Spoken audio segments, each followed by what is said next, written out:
தேவலோகம் கடவுளால ஆளப்படுது. அது பிடிக்காம தேவலோகத்தை தான் ஆளணும்னு முடிவு பண்ண லூசிபர் கடவுளுக்கு எதிராகவே யுத்தம் செய்ய ஆரம்பிக்கிறார். லூசிபருக்கு ஆதரவா சில ஏஞ்சல்ஸ்க களத்துல இறங்குறாங்க. யுத்தம் நடக்குது. யுத்தத்தோட முடிவுல லூசிபர் தேவலோகத்துல இருந்து விரட்டி எறியப்படுகிறார். அடுத்தடுத்த உலகங்களையும் தாண்டி வந்துகிட்டே இருக்கிறார். பூமியையும் தாண்டி கீழே போறார். பூமியில தரைக்கடியில தேவலோகம், அடுத்து பூமி லோகம், அதுக்கு கீழே தான் நரகலோகம். நரகலோகத்துல வீசி எறியப்படுகிறார். ஒவ்வொரு லோகத்தையும் தாண்டி வரும்போது நெருப்புனால பொசுக்கப்படுகிறார். இப்படி லூசிபரை மேல இருந்து கீழே தள்ளிவிட்டு கடவுளோட கட்டளையை நிறைவேற்றுறது மைக்கேல் அப்படிங்கிற ஒரு தேவன். உடம்பெல்லாம் அப்படியே தங்கத்தாலேயே கவசம் பண்ணி போட்டிருக்கிறாரு. இவர் தான் மைக்கேல். லூசிபரோட கழுத்துல சங்கிலிய கட்டி அப்படியே இழுத்து கொண்டு போறார். லூசிபரோட கத்தி அங்க உடஞ்சு விழுந்து கிடக்கும். மைக்கேலோட சக்தி அனைத்துமே அவர்கிட்ட இருக்கிற அந்த தேவ வாள்ல தான் இருக்கு. அந்த வாள் எடுத்துக்கிறார். இவனை தரன்னு இழுத்து கொண்டு போய் அங்க இருக்கிற ஒரு பிரம்மாண்டமான பாறையில கட்டி அந்த சங்கிலிலேயே தன்னோட வாளையும் சொருகிறார். ரொம்ப பவர்ஃபுல்லான சக்தி வாய்ந்த வாள். கடைசியா வாய்ப்பு தரேன், தேவனுக்கு கட்டுப்பட்டு நடக்க தயாரா அப்படின்னு கேட்டா முடியாதுங்கிறாரு லூசிபர். அப்ப இங்கேயே கடன்னு சொல்லிட்டு மைக்கேல் கிளம்ப போற சமயம், மைக்கேல் இதே மாதிரி நீயும் ஒரு நாள் கஷ்டப்படுவேன். நான் திரும்பி வரும்போது உனக்கும் சரி உன்னோட கடவுளுக்கும் சரி எனக்கு ஏற்பட்ட நிலைமைதான் ஏற்படும். அத்தனை லோகத்தையும் நான் தான் ஆளுவேன். நீ பார்க்கத்தானே போற அப்படிங்கிறாப்பு. அதையும் கேட்காம மைக்கேல் தன்னோட சிறகுகளை வர வச்சு தேவலோகத்துக்கு பறந்து போற. அப்படியே வருடங்கள் உருண்டோடுது. எந்த இடத்துல லூசிபர் விழுந்து கிடக்காரோ, அடபட்டு கிடக்காரோ, அந்த இடத்துல லூசிபரை தெய்வமா கும்பிடக்கூடியவங்க கெட்டவங்க ஒரு பிரம்மாண்டமான அரண்மனையவே கட்டுறாங்க. எப்படியாவது லூசிபரை வெளியில கொண்டு வரணும் அப்படின்னு அந்த காலகட்டத்தில இருந்து இந்த காலகட்டம் வரைக்குமே முயற்சி பண்ணிட்டு இருக்காங்க. ஒரு திட்டம் தீட்டுறாங்க. அந்த திட்டத்துக்கு பேரு தான் தி டெவில் கான்ஸ்பிரசி. இதுதான் படத்தோட பேருமே. கட் பண்ணா இப்போ நடப்புல நிகழ்காலத்துல என்ன நடக்குதுன்னு காட்டுறாங்க. பல நூற்றாண்டுகளை கடந்து வந்தாச்சு. ஒரு பொண்ணு PhD பண்றா. அவளோட ஆராய்ச்சிக்காக கட்டுரையா அவ தேர்ந்தெடுத்தது உலகத்துல சொர்க்கம், நரகம், தேவர்கள், அசுரர்கள் என்ற கான்செப்ட் எதுவுமே கிடையாது. எல்லாமே ஒரு கட்டுக்கதைன்னு ஒரு ஆர்டிகல் எழுத போறாளாம். இதுக்கு லெக்சரர் ஒத்துக்க மாட்டேங்கிறார். இந்த மாதிரி ஒரு ஆர்டிகலோட பேர்ல ஒரு கட்டுரையை நீ ஆராய்ச்சி பண்ண நான் விட மாட்டேன், இதை ஒத்துக்க மாட்டேன் அப்படிங்கிற. லெக்சரர் ஒத்துக்கிட்டாதானே ஸ்டூடெண்ட் அந்த தலைப்புல ஆராய்ச்சி பண்ண முடியும். ஒத்துக்க மாட்டேங்கிறார். வேணா வாயே வீட்டுல உட்காந்து இதை பத்தி நம்ம கொஞ்சம் பிரைவேட்டா டிஸ்கஸ் பண்ணுவோம் அப்படின்னு அவன் எடுத்து சொல்ல, அதோட நோக்கம் தப்பா இருந்ததுனால இந்த பொண்ணு விறுவிறுன்னு அங்கிருந்து கிளம்பி போயிடுறா. அதே சமயம் அந்த பக்கம் இயேசு அவர் இறந்தப்போ கடைசியா அவர் போட்டிருந்தாருல ஒரு Dress, ஒரு அங்கி, அது இங்க தொல்பொருள் ஆராய்ச்சியாளரால கண்டுபிடிக்கப்பட்டுருச்சு. அத மக்களோட பார்வைக்காக வச்சிருக்காங்க. ஒரு பெரிய கியூனிக்கும் அங்க இருக்கிற லோக்கல் ஃபாதரியார இந்த பொண்ணுக்கு நல்லா தெரியும் பழக்கம். அதனால கியூவை ஸ்கிப் பண்ணிட்டு உள்ள போறாங்க. போற வழியில ஒரு சிலை செஞ்சிருப்பாங்க. இந்த சிலையை நல்லா உத்து பார்த்தா தெரியும் மைக்கேலுக்கும் லூசிபருக்கும் நடுவுல நடந்த அந்த யுத்தத்தை தான் அப்படியே சிலையா செஞ்சிருக்காங்க. லூசிபர் காலடியில கிடப்பாரு. மைக்கேல் அப்படியே முதிச்சாப்புல மேல நிப்பாரு. அதை இந்த பொண்ணு ரசிச்சு பாத்துக்கிட்டு இருக்கா. நல்லா டிராயிங் பண்ணுவா போல. இதை நான் டிராயிங் பண்றேன்னு சொல்லி அங்கேயே உட்காந்து டிராயிங் பண்ண ஆரம்பிச்சிட்டா. சரி லேட் ஆகும், நீ இருந்து எல்லாத்தையும் பாத்துக்கோ, நல்லா டிரா பண்ண, நான் அப்புறம் வர என்ன பாத்துட்டு யாரங்கிறது போயிடுறேன். அப்படியே ராத்திரி ஆகுது. நேரம் போனதே தெரியல. வந்தவங்க எல்லாம் டூரிஸ்ட் வந்திருப்பாங்கல்ல, பார்க்க வேண்டிய எல்லாத்தையும் பார்த்துட்டு கிளம்பி போயிட்டு இருக்காங்க. இருட்டி போச்சு. திடீர்னு பார்த்தா ஒரு காக்கா அந்த இடத்துல அங்கிட்டு கிட்டு சுத்திக்கிட்டு தெரியும். பயந்து போயிடுவா, ஜன்னல மூடுறா. அப்புறம் பார்த்தா யாரோ ஒரு கிளவி உள்ள வராப்ல தெரியுதுங்க. ஒரு வயசான அம்மா. இந்த பக்கம் செக்யூரிட்டி வருவார். யாருமா நீங்கன்னு விசாரிக்கிறாரு. இந்த மாதிரி நான் விசிட்டர் டிராயிங் பண்ணிட்டு இருக்கேன்னு சொல்ல, சரி விசிட்டிங் கார்டை கொடுங்க, டைம் ஆயிடுச்சு, கிளம்பலாம் வாங்கன்னு கூட்டிட்டு போற. போற வழியில பார்த்தா அந்த அம்மா சேட்டை செய்ய ஆரம்பிக்குது. ரொம்ப அசால்ட்டா செக்யூரிட்டியே கொலை பண்றாங்க. அதை பார்த்து பயந்து போய் இந்த பொண்ணு ஓடி போறா. ஹீரோயின் ஓடி போய் எங்க ஒளிஞ்சுக்கிறா? பாவ மன்னிப்பு கேட்பாங்க இல்லையா ஒரு கூண்டு, அதுக்குள்ள போய் ஒளிஞ்சுக்கிறா. அந்த பக்கம் அந்த கிளவி என்ன பண்ணுதுன்னு பாருங்களேன். அசால்ட்டா செக்யூரிட்டியோட தலையவே வெட்டி எடுத்துட்டு வராங்க. ஏன்னா அந்த ரகசிய அறையை திறக்கணும்னா கண்ணை ஸ்கேன் பண்ணணும். அதுக்கு தான் தலையோட வெட்டிட்டு வந்தாச்சு. உள்ள வந்து ஜீசஸோட இயேசுவோட அந்த Dress ஆட்டைய போட பாப்பாங்க. அதுக்குள்ள ஃபாதரியார் பார்த்துட்டு யாருமா நீ என்னமா பண்ற அப்படின்னு தட்டி கேட்க வந்தா அவரையே தள்ளி விட்டு ஓங்கி நெஞ்சில ஒரு குத்து. கிளவியுடைய ஆட்கள் இன்னும் சில பேர் இங்க வராங்க. அந்த Dress எடுத்துட்டு அப்படியே கிளம்பி போக பாப்பாங்க. அப்பதான் இவ பதட்டத்துல கொஞ்சம் ஓவரா மூச்சு விட்டுருவா. அத அந்த அம்மா கண்டுபிடிச்சிடும். ஆட்களை விட்டு கொல்ல வேண்டாம், இவன் நமக்கு தேவைப்பட வாய்ப்பு இருக்கு, ஆளாக்கா தூக்கிட்டு வாங்கன்னு சொல்ல தூக்கிட்டு போறாங்க. அதே சமயம் அங்க பாதிரியார், ஆண்டவா அநியாயம் நடக்குது, வந்து காப்பாத்து அப்படின்னு வேண்டி கேட்டுப்பார். ஆனா ஆண்டவர் வரல. ஆனா ஒரு அற்புதம் அங்க நடக்குது. தேவலோகத்திலிருந்து ஏதோ ஒரு ஆற்றல் உள்ள வந்து அந்த பாதிரியாரோட உடம்புல, பாதிரியார் செத்து போயிட்டார், செத்து போனவரோட உடம்புல புகுந்து அப்படியே எந்திரிக்கிறது வேற யாரும் இல்ல, நம்ம மைக்கேல் தான். அன்னைக்கு லூசிபர் அடைச்சு வச்சாரு அதே மைக்கேல் தான். இப்போ இயேசுடைய Dress ஆட்டைய போட்டு போற அந்த கூட்டத்தை தடுக்கிறதுக்காக இருக்க வந்து நிப்பார். ஆனா இங்க விடாது வண்டி எடுத்துட்டு போயிட்டே இருப்பானுங்க. படு வேகமா வெட்டிட்டு வருவாரு. ஒரு கட்டத்துக்கு மேல அவரால ஓட முடியாது. அப்படியே வாங்கி விழுந்துருவாப்ல. அதே சமயம் அந்த பக்கம் ஒரு டாக்டரை காட்டுறாங்க. இவர் இந்த DNA லெவலுக்கு, எப்படி DNA லெவலுக்கு உள்ள போய் ஆராய்ச்சி பண்ணக்கூடிய, டெஸ்ட் பண்ணக்கூடிய லெவலுக்கு ஒரு பெரிய டாக்டர். இப்ப இவர் ரகசியமா ஒரு தொழில் பண்றாரு. என்ன தொழில் தெரியுமா? குழந்தை இல்லாதவங்களுக்கு, இல்ல தன்னோட குழந்தை வந்து பேரும் புகழோட வளரணும்னு ஆசைப்படக்கூடிய பெத்தவங்க, அதுவும் பணக்கார பெத்தவங்க இருப்பாங்கல்ல, கோடீஸ்வர பெத்தவங்க, கோடீஸ்வர குடும்பத்துக்கு அவங்க கேக்குறாப்ல பிள்ளைகளை ரெடி பண்ணி கொடுக்கறது தான் இந்த டாக்டரோட வேலை. கலீலியோ கேள்விப்பட்டிருக்கீங்களா? மிச்சலாங்கிலோ, மேஷியாவெல், இவங்கெல்லாம் வரலாற்றுல முக்கியமானவங்க. சொல்ல போனா வரலாற்றையே படைச்சவங்க. அறிவியல் ஆய்வியலாளர்கள், வானவியல் தெரிஞ்சவங்க. ஒவ்வொருத்தரும் சிறப்பா ஒவ்வொரு துறையிலே இருப்பாங்க. கவிதையில வல்லல்கள் இருக்காங்க. இப்படி வரலாற்றுல 1000 வருடங்களை தாண்டினாலும் 1000 வருடங்களை தாண்டி இப்பயும் அவங்களோட பேரு பேசப்படும் இல்லையா? அந்த மாதிரியான ஆட்கள் எங்க புதைக்கப்பட்டிருக்கிறாங்கன்னு கண்டுபிடிச்சு தொல்பொருள் ஆராய்ச்சி செஞ்சு அவங்களோட பாடி இருக்கக்கூடிய இடத்துக்கே போய் அவங்களோட பாடியில இருந்து செதஞ்சு போன அவங்களோட சதை எலும்பு அந்த ஐட்டங்களை எடுக்கிறது, அதுல இருந்து அவங்களோட டிஎன்ஏவை எடுக்கிறது, அப்புறம் அந்த டிஎன்ஏவை ஒரு கருவாக்கி ஏதோ ஒரு பெண்ணை புடிச்சு அவளோட கருப்பைக்குள்ள வச்சிருது. அப்புறம் குழந்தை பிறக்கும். அந்த குழந்தைய ஏல விட்டு யாருக்கு வேணுமோ அந்த கோடீஸ்வர குடும்பத்துக்கு கொடுக்கிறது. இப்பேற்பட்ட சைடு பிசினஸ் பண்ணிக்கிட்டு இருக்கிறாப்ல. இப்ப கூட ஒரு பையன் ரொம்ப அருமையா வயலின் வச்சிட்டு இருக்கான் பாருங்க இந்த சின்ன வயசுல. இவனை ஒரு 7-8 வருஷத்துக்கு முன்னாடி தத்தெடுத்த பெத்தவங்க இவங்க தான் அப்படின்னு சொல்லி அவங்களுக்கு மரியாதை செஞ்சு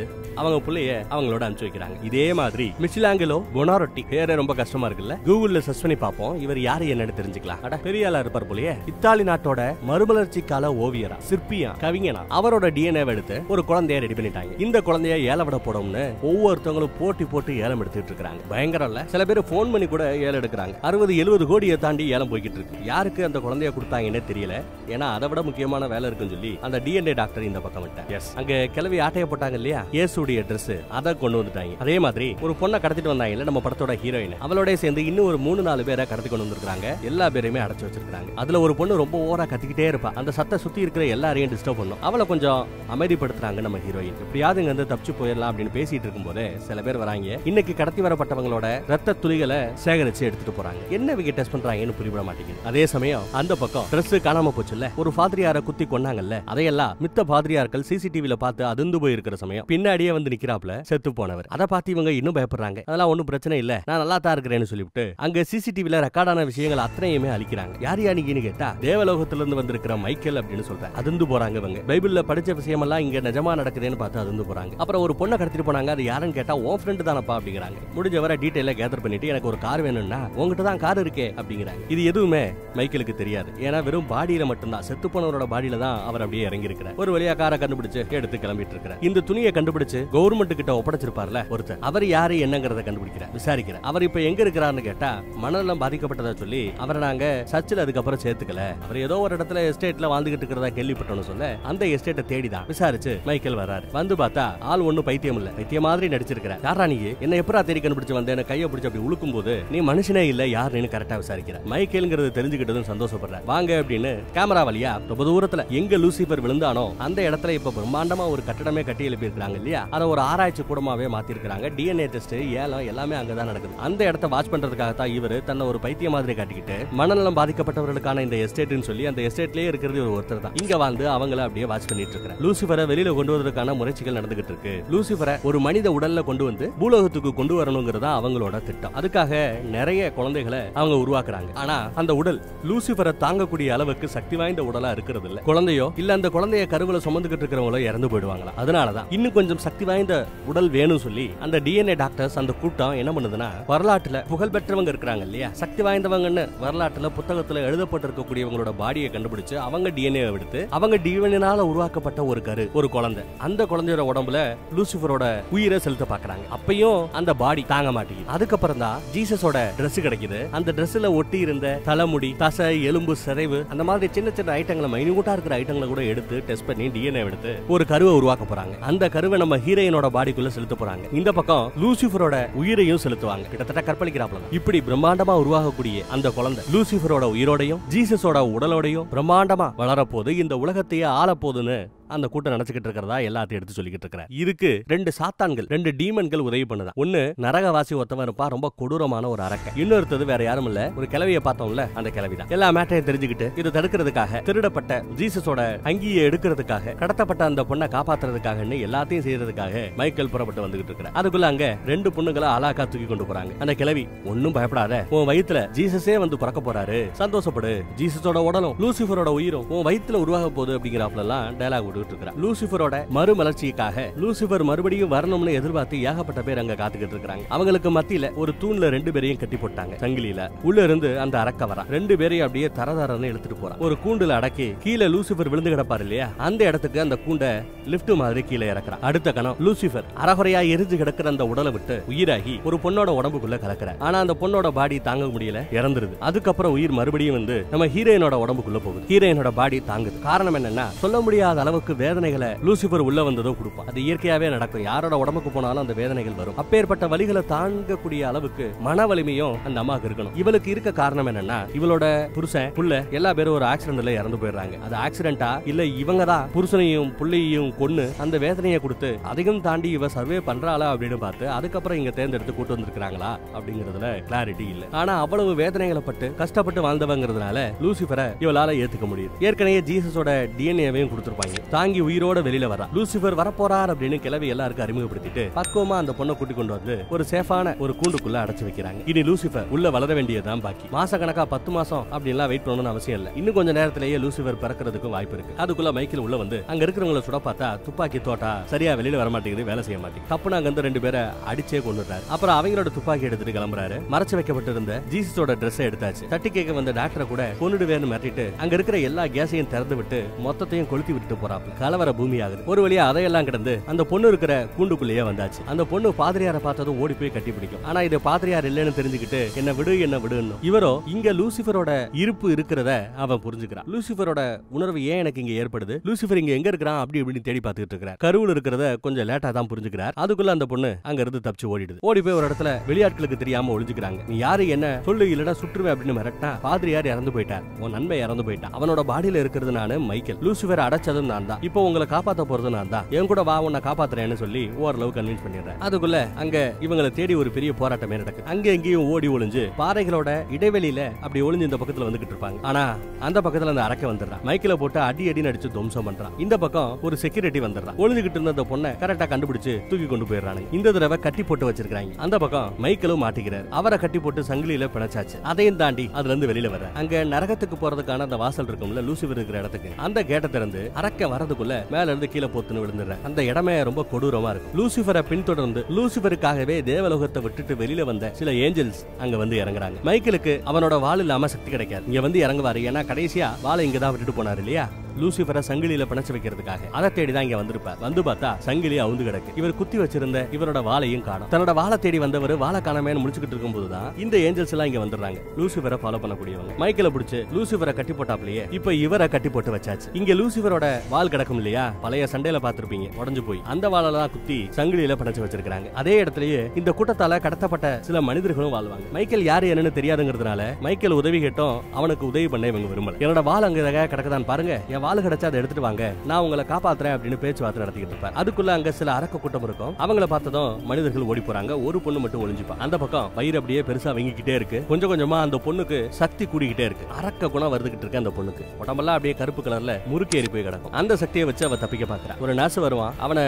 அடிச்சே கொள்ளுவா. அடுத்து இன்னொருத்தவன் வருவான், அவனை மிதிச்சே கொள்ளுவா. அதுக்கப்புறம் ஐயோ என்னாச்சு எனக்குன்னு சுயநலவுக்கு திரும்பி இது நான் இல்ல, என்ன இப்படி எல்லாம் செய்ய வைக்கிறது வயித்துல இருக்கிற அந்த கருதான், அதை அழிச்சே ஆகணும்னு முடிவு பண்ணி மேல இருந்து கீழே இறங்கி ஓடியாந்துறான். கதவை தாண்டி யாரும் உள்ள வரக்கூடாதுன்னு ஒரு கம்பியால கதவை லாக் பண்றான். அப்புறம் அங்க குடிக்க கூடாத ஏதோ ஒரு விஷ கெமிக்கல் இருக்கும். அந்த கெமிக்கலையே எடுத்து குடிக்க பாப்பா. ஆனா கரு அவளை குடிக்க விடாம தடுக்க பாக்கும். பட் அதையும் தாண்டி மடமடன்னு குடிச்சிருவாங்க. குடிச்சு உசுருக்கு போராடிக்கிட்டு இருப்பா. அதுக்குள்ள நம்ம கிளவி இருக்கல்ல, அவ வந்துருவா. என்ன காரியம் பண்ணிட்ட நீ, உன்னை கொல்லாப்பட மாட்டேன் அப்படி இப்படின்னு மிரட்டிக்கிட்டு இருக்கிற சமயம் லூசிபர் உடலை ஆட்கொள்கிறார். கதவை சாத்திட்டு கிளவியை பிடிச்சு தமுக்கி அப்படியே கழுத்தை பிடிச்சு நெரிச்சுக்கிட்டு இருப்பார். ஏன் இப்படி தப்பு பண்ணிக்கிட்டு இருக்கீங்க, ஏன் இவளை தப்பிக்க விட்டீங்க அப்படின்னு சின்னதா ஒரு தண்டனை. கிளவி பயந்தே போயிடும். இதுதான் உனக்கு தண்டனை, மறுபடியும் இந்த மாதிரி ஒரு தப்பு செய்யாத, நான் பிறந்ததும் இவளை கொன்னுடு அப்படின்னு உத்தரவும் போடுது. அதுக்கப்புறம் உள்ள முழுங்கின அந்த கெமிக்கல்ஸ் அத்தனையும் வாந்தி எடுத்து வெளியில கொண்டு வந்துருது. கருவுக்கு ஒன்னும் பிரச்சனை இல்ல. கொஞ்சம் கொஞ்சமா லூசிபர் ஸ்ட்ராங் ஆயிட்டே இருக்கிற. இப்ப அந்த பொண்ணோட நிலைமையை பாருங்களேன், எவ்வளவு கஷ்டப்படுறான்னு. அந்த பக்கம் லூசிபர் இப்போ தான் பழைய நண்பனான மைக்கேல பாக்குறதுக்காக உயிர் ரூபத்துக்கு வந்து அங்க இருந்த ஒரு அரக்க உடம்புக்குள்ள புகுந்து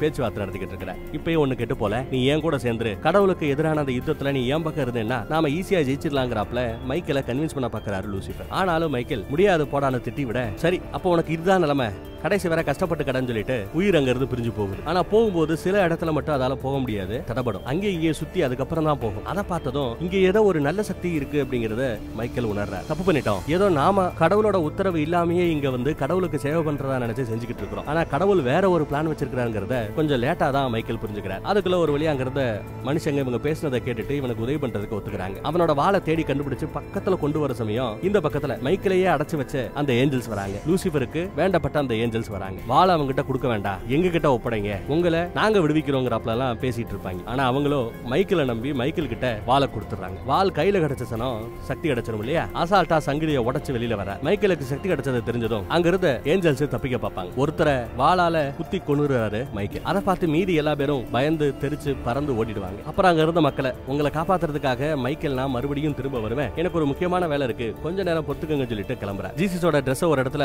ஒளிய வச்சிருப்பாரு, அதை எடுத்து வச்சுட்டு கிளம்புறாரு. அந்த பொண்ணை தேடி போறாரு. பொண்ணு இப்ப ரொம்ப வித்தியாசமா கிடக்குறா. அவளை அப்படியே தள்ளி ஸ்ட்ரெச்சர்ல தள்ளிக்கிட்டே தப்பிச்சு போறதுக்காக பாக்குறா. ஏதோ ஒரு ரூம்ல போய் ஒளிஞ்சுக்க முடியும், ஒளிஞ்சுக்கிறாங்க. ஆனா அந்த பொண்ணு இன்னும் ரொம்ப அரக்கத்தனமா நடந்துக்கிறா. வெளியில வர்றா, தண்ணி கூட ஆல்ரெடி உடஞ்சிருச்சு, இனி உன்னால எதுவும் பண்ண முடியாது மைக்கேல் அப்படின்னு அவன் மேலேயே இருந்து பிரசவிக்கிறான். தண்ணி கூட உடஞ்ச அந்த தண்ணி கீழே விழும்போது அந்த தண்ணியில அப்படியே மைக்கேல் பொசுக்கப்படுறான். அதுக்கப்புறம் அப்படியே மடியில போட்டு மைக்கேல் கொஞ்சம் கொஞ்சமா உசுறு போது பாருன்னு சொல்லி கழுத்துல அப்படி குத்து எடுக்க போறா பாருங்க. அந்த இடத்துலதான் மைக்கேல் வேற ஒரு உண்மையை சொல்றாரு. நீயும் நானும் ரெண்டு பேருமே தப்பு பண்ணிட்டோம், ரெண்டு பேருமே ஒரு மேட்டரை புரிஞ்சுக்கல. நான் என்ன நினைச்சேன், கடவுள் ஏன் அதுக்கப்புறம் சைலண்ட் ஆயிட்டாரு, ஏன் அதுக்கப்புறம் யாருக்கு எந்த கட்டளையும் கொடுக்கல அப்படின்னு யோசிச்சேன். அவர் எதுவும் பண்ணலனா என்ன, நான் களத்துல இறங்கி உன்னை ஒரு கை பார்க்கலாம்னு சொல்லி தான் நான் களத்துல இறங்கினேன். என்னோட நினைப்பு தப்பா போச்சு. உன்னோட நினைப்பு என்ன, ஜீசஸோட உடல்ல ஜீசஸோட டிஎன்ஏவால உருவாக்கப்பட்ட ஒரு குழந்தை உடல்ல போய் நீ செட்டில் ஆகலான்னு பார்த்தேன். அப்படி ஆச்சுன்னா ஓ சக்தியை தாங்கக்கூடிய அளவுக்கு ஒரு உடல் இருக்கும் அப்படின்னு எதிர்பார்த்தேன். ஆனா அதே உடலுக்கு உன்னை வெளியில வர முடியாம அடக்கி வைக்கக்கூடிய சக்தியும் இருக்குங்கிறத ஏன் நீ புரிஞ்சுக்கல? பிறக்க போறது லூசிஃபர் இல்ல, லூசிஃபரை தான் உடம்புக்குள்ளேயே அடக்கி ஆளக்கூடிய சக்தி வாய்ந்த ஜீசஸ் பிறக்க போறாரு அப்படின்னு சொல்ல இதை கேட்டதும் லூசிஃபர் அப்படியே அதிர்ந்து போவான்.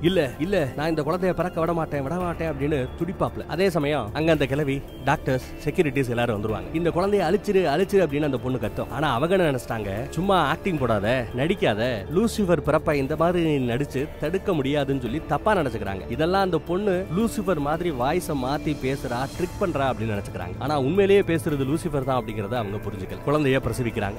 வேண்டாம் சொல்லியும் கேட்கல. குழந்தை பிறந்ததுமே இந்த பொண்ணு நார்மல் மோடுக்கு வந்துடுறா. அரக சக்தி எதுவுமே அவளோட உடம்புல இல்ல. ஆனா என் குழந்தைன்னு மட்டும் கத்துறாங்க. இவ பிரசவிச்ச இடம் அந்த நரகத்தோட வாசல். அந்த கேட்டை மறுபடியும் திறந்து விட்டு இவளை உள்ள தள்ளி விட்டுறா அந்த அரக்கை. அடுத்து ஒரு சங்கிலி எடுத்து கொண்டு போய் குழந்தை பிறந்துருச்சுன்னு எல்லாத்தையும் காமிச்சிட்டு அங்க இருந்த அத்தனை பேரையும் கொல்ல சொல்லி கிளவி உத்தரவு போடுறான். இதுவும் லூசிஃபரோட உத்தரவு தான். தான் பிறந்ததும் தன்னை தண்ணியில பாப்டிசம் சொல்லுவாங்களே, அது தண்ணியில நடக்க கூடாது, அந்த சடங்கு ரத்தத்தால நடக்கணும்னு லூசிஃபரோட உத்தரவு. அதனாலதான் அங்க இருந்த அத்தனை பேரையும் கொல்லுவாங்க. டாக்டரும் அதுக்கு விதிவிலக்கு இல்ல. என்ன இவ்வளவு கஷ்டப்பட்ட குழந்தைய ஒரு தடவை பாத்துக்கோ, லூசிஃபரை ஒரு தடவை பாத்துக்கோன்னு மட்டும் காமிச்சிட்டு அதுக்கப்புறம் டாக்டரையுமே கொண்டுடுவாங்க. இப்படி லூசிஃபர் பிறந்திருக்கிற உண்மை வெளியில யாருக்கும் தெரியக்கூடாதுங்கிறதுக்காகத்தான் இந்த கதை தெரிஞ்ச அத்தனை பேரையும் கொல்றாங்க. அதே சமயம் அந்த பக்கம் அந்த பொண்ணோட சத்தம் கேட்க என்னடான்னு பார்த்தா கிணத்துல உள்ள விழுகாம இன்னும் உசுரோட தொங்கிட்டு இருக்கா. ஒரு வழியா அவளை நம்ம மைக்கேல் காப்பாத்திட அந்த பொண்ணு வெளியில வந்துடுறாங்க. வெளியில வந்து பார்த்தா கிளவி குழந்தைய ஒரு ஜீப்ல வச்சு கிளம்ப பாப்பா. தப்புன்னு கிளவிய வெளியில தள்ளி விட்டுட்டு குழந்தைய அம்மா கிட்ட ஒப்படைச்சிட்டு வண்டி எடுத்துட்டு வேகமா போ, கிளம்பு அனுப்பிச்சு வைக்கிறார். ஏன்னா இது ஜீசஸ், லூசிஃபர் இல்ல. அதனால அந்த குழந்தைய எப்படியாவது நல்லபடியா வளர்க்கணும்னு பாக்குறாங்க. அதுக்குள்ள அந்த பக்கத்துல நரக வாசல்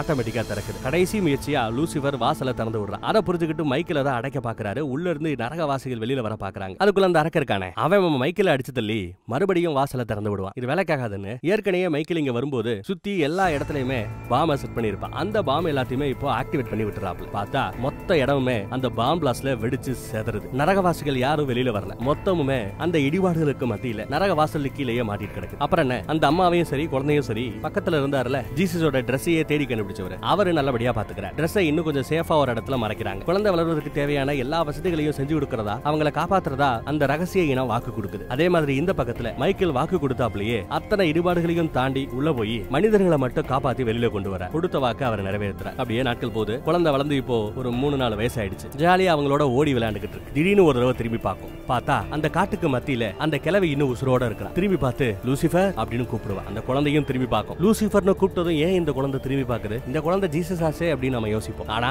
அதோட மூக்கு வழியா அப்படியே நல்லா ஊத்து பாருங்க, லூசிஃபரோட சாயல் அங்க நல்லா தெரியும். எஸ், இந்த உடல்ல இப்ப வளர்ந்துகிட்டு இருக்கிறது ஜீசஸ் இல்ல, லூசிஃபர் அப்படின்னு காட்டி படத்தை இந்த இடத்துல முடிக்கிறாங்க. படம் எப்படி கொஞ்சம் வித்தியாசமா இருந்ததா? வேற ஒரு நல்ல படத்துல மறுபடியும் சந்திப்போம். தேங்க்யூ.